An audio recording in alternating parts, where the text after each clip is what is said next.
If you would turn there with me, please. I want to speak on a subject this morning, entitling the message, The Fool. The Fool. The Fool. Whenever you use the word the fool, it's never to give a compliment. It's not a complimentary word. It's always expressed in a way to somewhat denigrate. I looked up fool this morning in the Webster, and here's the definition. The primary definition is a person who lacks judgment or common sense. That's a fool. The secondary definition is a person who is stupid. That's inflammatory, isn't it? Nobody wants to be called a fool if that's the definition.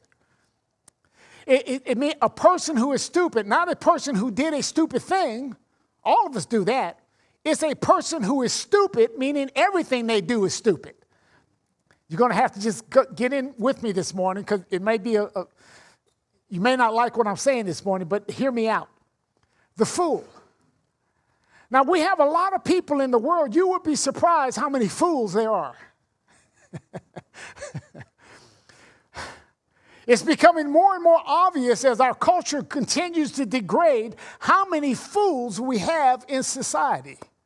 People that lack common sense, people that continuously do stupid things. Now, don't get offended yet because all of us do something stupid. That doesn't mean you're a fool. But when everything you do is stupid, and how could that be? How could somebody even stay alive if everything they did was stupid? Well, let me explain here in the scripture. Psalms chapter 53, and I'm going to read just the first verse. David wrote this, and he said, the fool, the stupid person, has said in his heart, there is no God. Corrupt are they that have done abominable iniquity. There is none that doeth good. Now, many times in Christianity, when we read this verse and we consider the phrase the fool, we think of the atheist. The atheists, their claim to fame is they say there is no God. And certainly that is foolish, but that's not necessarily what this scripture is talking about. We think of the agnostic who says, well, there's no way you can know whether God is or whether he's not. That's foolish, but that's not really what this scripture is talking about. You see, the little phrase that you read there, the fool has said in his heart, there is no God. If you have a King James and you look closely at that this morning, you'll notice the words there is are italicized. And that simply means they are not part of the original text, that they were added by the translators to give fluidity to the reading. But the actual original manuscript says the fool has said in his heart, no God. No God. No. God, no. The fool is the one who tells God, no, I won't do it. No, I have no concern about your will or about your way. No, what you're requiring of me, no. The fool. It is a person who lacks judgment. It is a person who lacks common sense that will continuously tell God no. And that means that the Christian can sometimes be categorized as being a fool. I think I can say that probably everyone in this room, myself included, at one time or another, has told God no. Maybe not just said no, God, but your action said no, I ain't doing it. And that is a fool, and that is someone who, if you continue in that line of thought, you will destroy yourself. You will destroy your life. You'll destroy your marriage. You'll destroy your career. You'll destroy your finances by not allowing God to have say-so in your life. And let me just say this. If you're getting ready, if you're a young person, maybe even not a young person, but you're a single person and you're looking for somebody, don't marry a fool. Amen. Don't find somebody who's saying no to God and think that you can get them to say yes. They're going to get you to say no. The fool has said in his heart, no, God, no. That's the reading of this text. Now, as we look through the telescope of time and we look back the ancient Israel, we see that Israel had the greatest opportunity of any nation on the planet. To them were given the commandments of God straight from Sinai on 2 tables of stone. The law of God was given to Israel to give to the entirety of the world. But John summarized it this way in his gospel: Jesus Christ came into his own, and his own received him not. They said no. They said, no, we don't want Jesus. We don't want him. He walked amongst them for 3.5 years. He healed their sick. He opened their blinded eyes. He unstuffed their deaf ears. He raised their dead. And at the end, they said, no, we don't want him. These were God's people. These were God's people. He had raised them up from the loins of Jacob.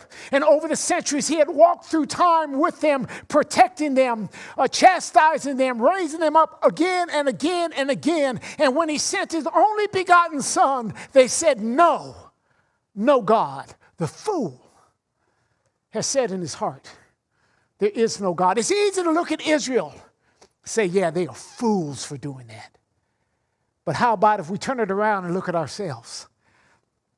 When God is trying to take you the next step in your sanctification, and it makes you uncomfortable, and you say no. Oh, I understand. Sometimes we don't say, God, no. We just act out the no. It's like a man had 2 sons. He said, go work in my vineyard. One said, I go, but then he went not. That means he said no.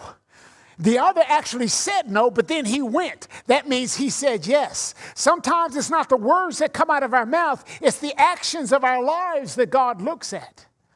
The fool has said in his heart, there is no God. When Jesus, after for 3.5 years, he did nothing but bless Israel. He did nothing but heal them. He went about doing good, delivering all those that were oppressed by the devil. He gave captivity to those that were bound, light to those that were blind, blessing after blessing after blessing. But on that day that he stood before Pilate about to be judged, and Pilate, he investigated and he said, I find no fault in this man. We ought to release him. He said, well, let's ask the people. And if you look at Matthew chapter 27, you'll see this is the so-called trial of Jesus. Pilate comes before the people. He has Jesus on one side. He has Barabbas, a convicted murderer, on the other side. Verse 21 of Matthew 27, the governor answered and said unto Israel, whether of the twain will ye that I release unto you? They said Barabbas. Now get what's happening here. Jesus had done nothing but bless them for 3.5 years. Barabbas was guilty of sedition and murder. You have the devil on one side, you have the Son of God on the other side, and you have the governor saying, which of these two that you want? And they said, give us the devil. Saints, that's what this nation is doing right now. We've had the greatest opportunity of any nation on the planet. We've had God raise this nation up from virtually nothing and made us the most powerful, prosperous nation on the planet. And now, not just the government, but individual families now are saying no to Jesus Christ. I feel like nobody is hearing me this morning. We're saying, no, I don't want Jesus' morality dictating what my life is. I don't care what God's moral stance is. I want what I want. And what I want is to have free sex and then kill that baby in the womb. This is happening in Christianity. I love the Democrats because they will let me do whatever I want to do. And I don't like this other group because they constrict and confine me. I want my baby to grow up and choose its own sex. The fool has said in his heart, no, God, no. And saints, this is coming into the church. This other line of thought, what this weirdness is coming into the church. Well, if little Johnny feels like he's little Betty, let him be little Betty. Why are you being so mean? And I'm telling Johnny, Betty, and Mama, y'all go somewhere else. You go find this the house of God. This is the church of the firstborn. This is the pillars and the grounds of the truth right here.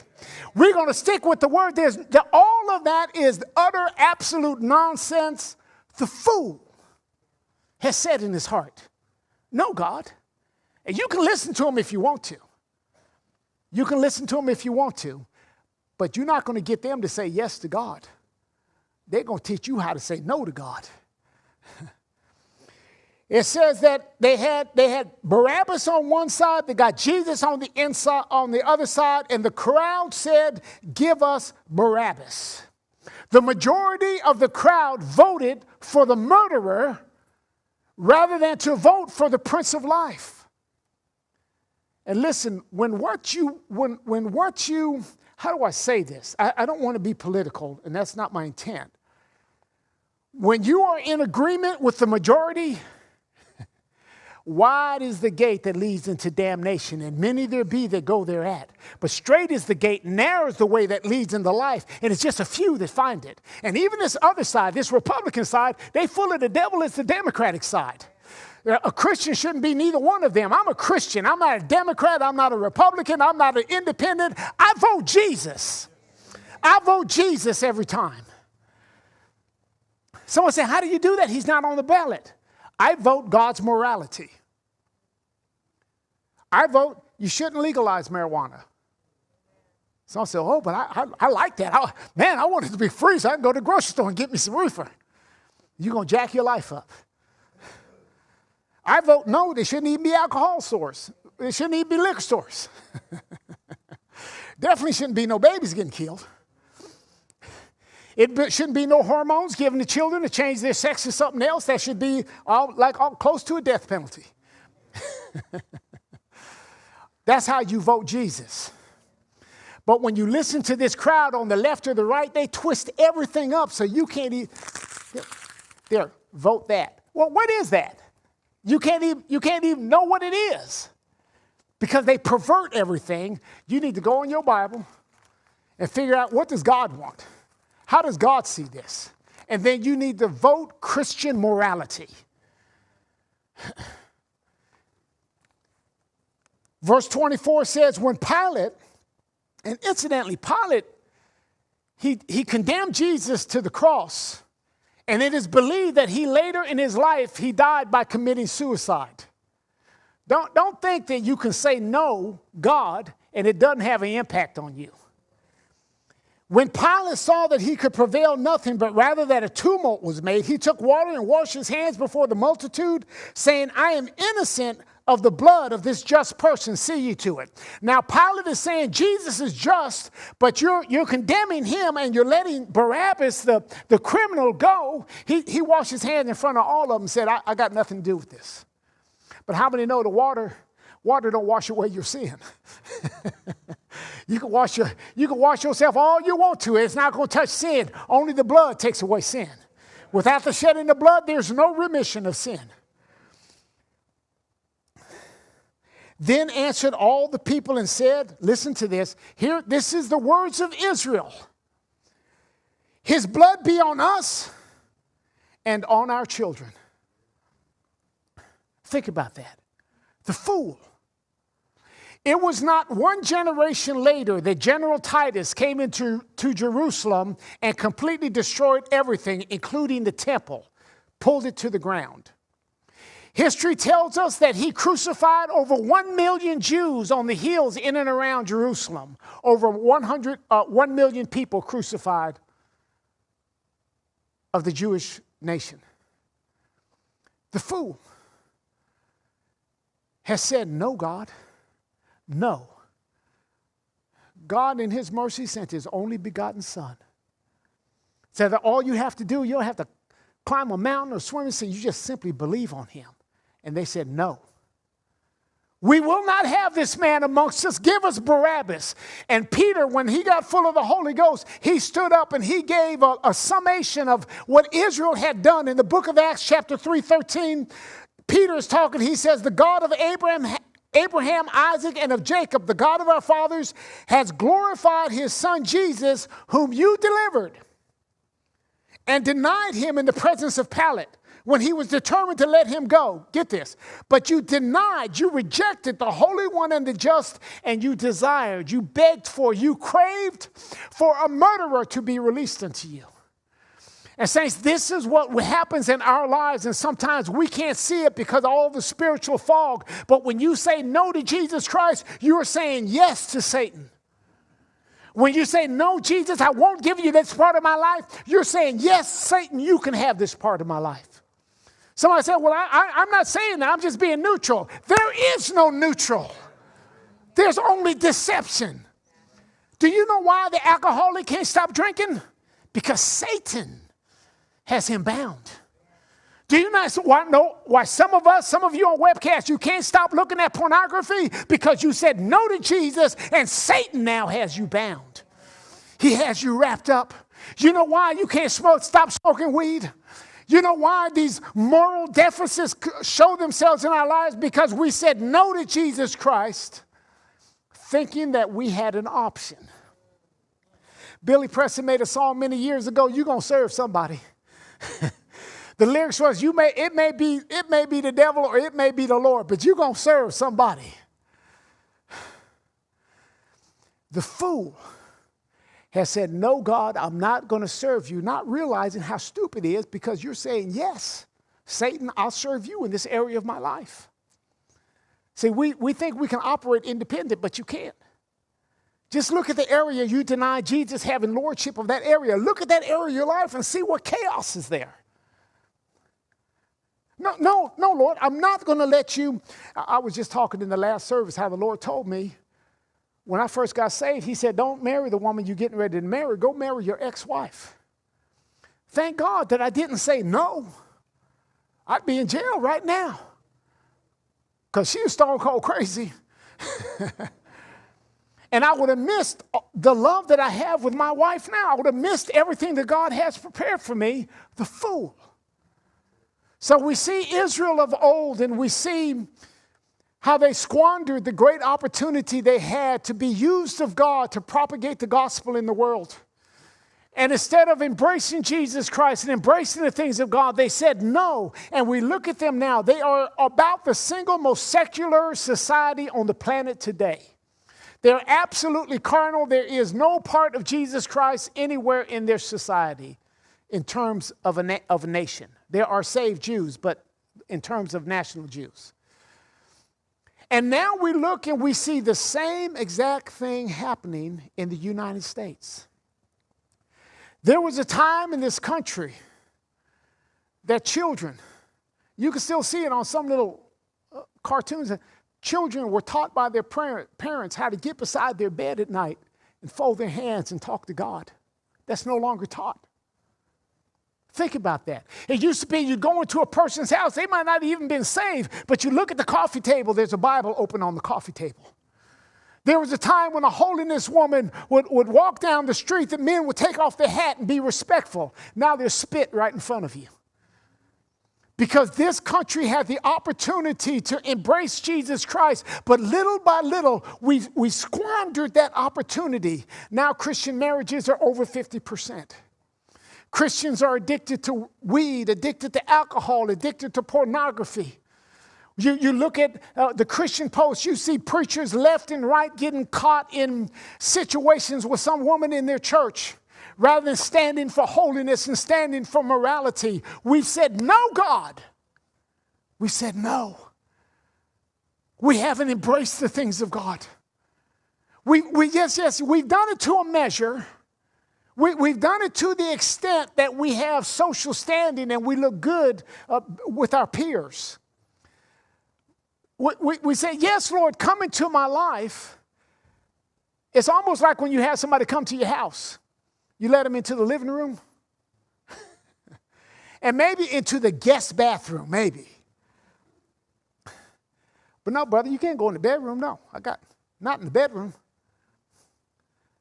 Definitely not in the master bathroom. And we do the same thing with Jesus. We let him come into the front room, but Jesus wants to go into the back room. He wants to go back into the master bedroom, the master bathroom, in the closet, in the master bathroom, to see all the dirt you got hidden back there you don't want nobody to see. I'm preaching good here. And too many times we say, no, Jesus, I'm telling you, saints, you're going to destroy yourself. I'm not preaching what I read in the book. I'm preaching what I've lived. I can remember as a young Christian, and man, I like to smoke angel dust. It's the most horrific, destructive thing you could ever smoke. It's embalming fluid is what it is. And I can remember God saved me, and oh, the liberty, oh, it was so wonderful. That all the dope, the reefer, the drugs, the PCP, the THC, the cannabinol, the mescaline, all of it, dropped it all. Except the angel dust. Because it was so little. I'll just take this along with me. And over time, and there was a place, that's why I'm preaching it. I would hide it. My wife didn't even know. I would hide it. But over time, it turned from angel dust to crack cocaine. Don't know how that happened. Just in one night, it just flipped. And with that, you have to have paraphernalia. And I didn't want my wife to know. So I take the paraphernalia, my little crack pipe and my little pusher, and I take it to the master bedroom, the master bathroom, all the way in the back of the closet, behind the towels we never use. That's where I hid my stash. Nobody knew anything. Nobody knew. I wasn't pastoring then. I was just a church member. None of the brothers and sisters in the church knew. My wife didn't know. And it was like maybe, once a week. Once every 2 weeks, maybe on payday. But little by little, iniquity unto iniquity. Sin doesn't stay static. Sin always grows.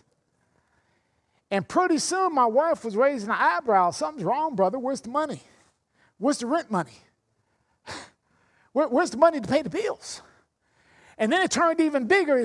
My boss on my job realized, bro, something's wrong. And you're kind of skinny too.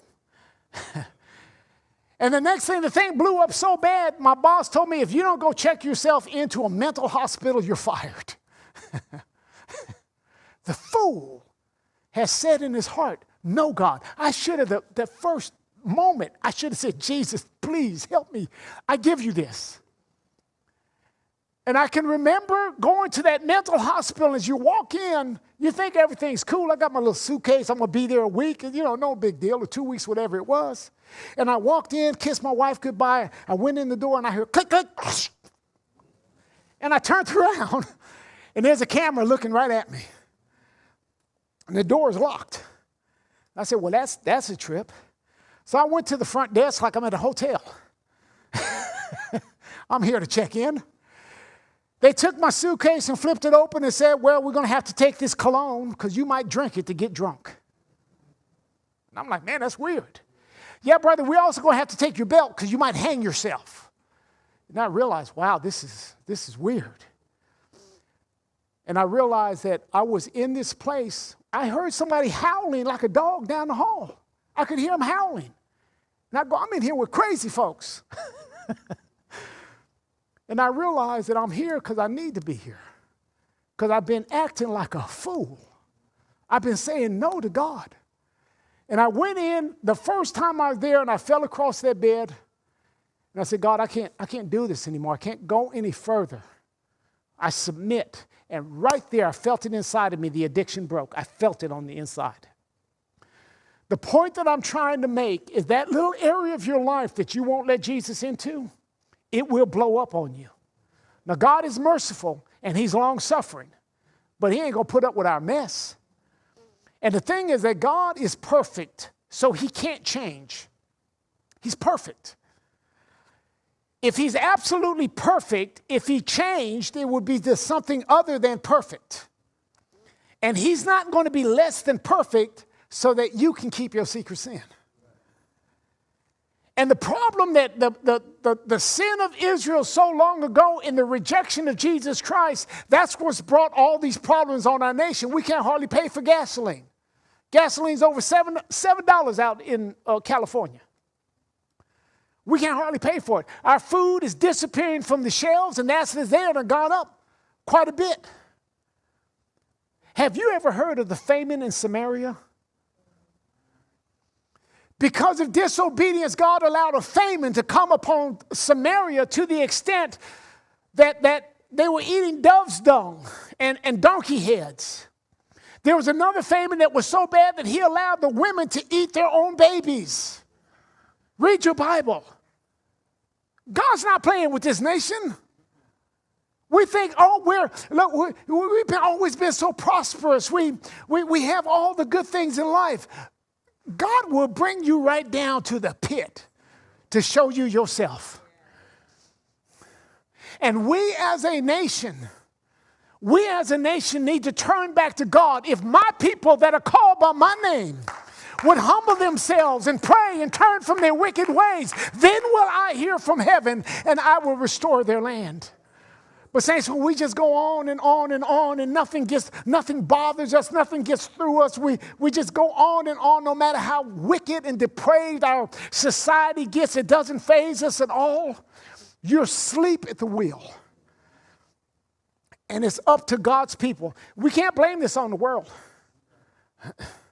We have to blame this on us. You know why we can't blame it on the world? When the world goes to the club, we right there beside them. When the world goes to the Super Bowl game to worship the football players, we right there beside them. And then when they come into our church, we make sure the preacher, just preach love, brother, just preach love. Don't say nothing hard. You're going to lose people. I'd rather see everybody leave. I'll stay here with Jesus. I'll stay here with Jesus. I will pour when I started. I will go back. But I'm not going to deny the Holy One and the just because I know that I will be requiring the murderer to be released. Listen, when you do that, you release the murder in your life. Jesus said, the thief cometh not but to steal and to kill and to destroy. He will destroy your finances. It was amazing when I got saved. Because I was poor. I was single then, and I was relatively poor. And I had a good job, just was poor. I don't know how that happens.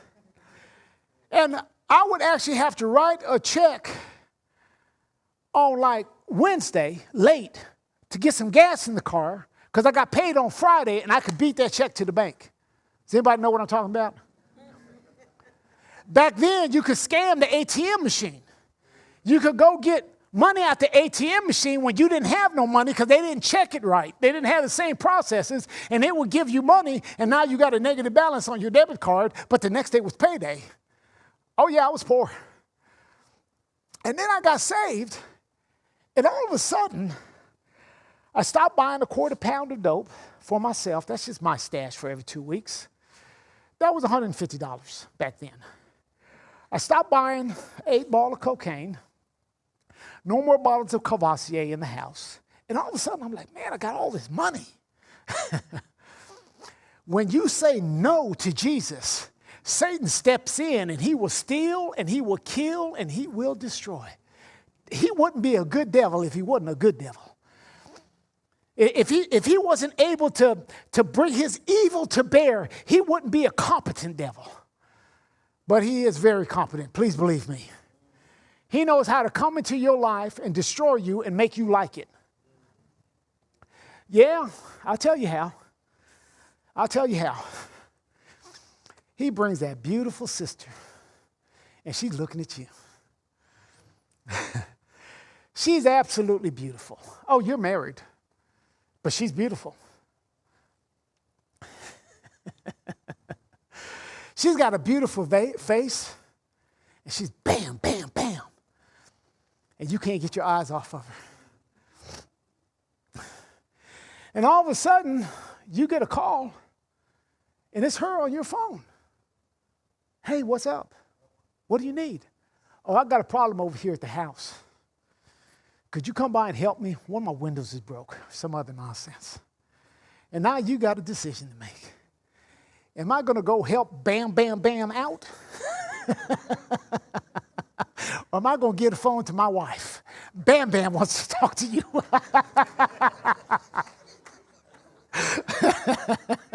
You got to make a decision. See, Satan comes in smooth. He like a pimp. He knows what you like. He knows which way you're leaning. He's been watching you. He knows your weaknesses, and he's going to come right in on your weakness. And you're going to have to get to a place where you say, no, I choose Jesus Christ. I don't care what the devil brings. See, that's what Christ-likeness is. He might come to you and take you to the pinnacle of the temple and show you all the glory of the kingdom of this world and say that I'll get all this glory will I give you if you just fall down and worship me. You need to know how to say, get thee hence, Satan. You need to understand. And even in those personal areas of our life, sometimes it's not somebody else pushing up on you. Sometimes it's your own internal brokenness. How many know what I'm talking about? The biggest problem in my life is not the devil. The biggest problem is Lincoln. Man, I'd shoot that guy if it didn't hurt. He is a problem. Whenever you go off, that was the old man. That was you. You see, we like to blame it on the devil. The devil did this and the devil. No, the devil did not do that. That was you. The devil used you and you did it. You get drunk and go kill somebody on the highway and go. The devil didn't do that. Go look at the liquor bottle and see whose fingerprints are on it. That's not Lucifer's fingerprints. That was your fingerprints. And those little areas of our lives that we don't give Jesus control of, those are the areas they blow up. It may take 5 years. God is long suffering. He's in no rush. You ain't never going to see God in a rush. And he'll wait a long time hoping that the fool will stop saying no to him and say, yes, Lord, have this area of my life. I'm open. Come into any area of my life and make whatever changes you need to make. Because I have found out from my own experience that if I don't let you change me into what I need to be, I'm going to mess it up. I'm not that smart. Got a good education, but I'm not that smart. You may have a college degree, but let me tell you, certainly you're not that smart.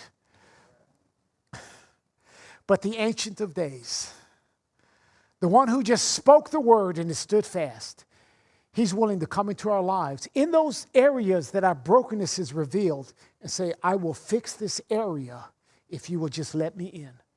If you would just let me in. Sometimes our personalities run so deep, we can't change them just at a whim. You know, the Ethiopian can't change his skin and the leper can't change his stripes. But Jesus Christ, he's willing to come in that area that's so pungent, that's so ugly, he'll come into that area and he'll begin to make little changes. And all of a sudden you'll see that you present differently. You have a different presentation to people. It's not because you're putting on a show. It's because you've been changed on the inside, and now the change that Jesus has made is just being reflected in your outer man. Saints, don't say no to Jesus. I'm going to ask my musicians, please, to come back. Don't say no to Jesus. Don't say no. The fool. We can't put it off on the atheist. We can't put it off on the agnostic. Yes, those are fools, but it doesn't end there. Even the Christian can say no God. Would you bow your heads, please, all over the room this morning? Father, we just thank you this morning for correction. We thank you this morning, Lord, for touching areas of our lives that, Lord, maybe we've allowed to get out of control. Maybe we've allowed too much leniency to the flesh. Father, we ask you right now, bring Holy Ghost conviction upon every person in this worship room, every person by webcast. Let your conviction fall on us right now, including mine, including my heart. Those areas of our lives that we've rejected your moral code. Those areas of our lives that you've rejected, that we've rejected that you want to do. Father, help us right now to repent and to say yes to you. Come into every room of my heart. Come into every aspect of my life and make the changes you require. Would you stand to your feet all over the room if you're able this morning? You know where you're at. You know what's going on in your life. You're the only one who has to know. Nobody else has to know. Just reach out to the Lord Jesus Christ. Father, there's some folly in my life. I don't want to be seen in heaven as being a fool. So, Lord, right now, I'm saying yes in that area of my life that is yet broken. I ask you to work your work of sanctification in my life. You work your work in my heart and change me by the power of God. Come on, just reach out to Jesus right now all over the room. Reach out to the Lord. He wants to hear your cry. Hallelujah.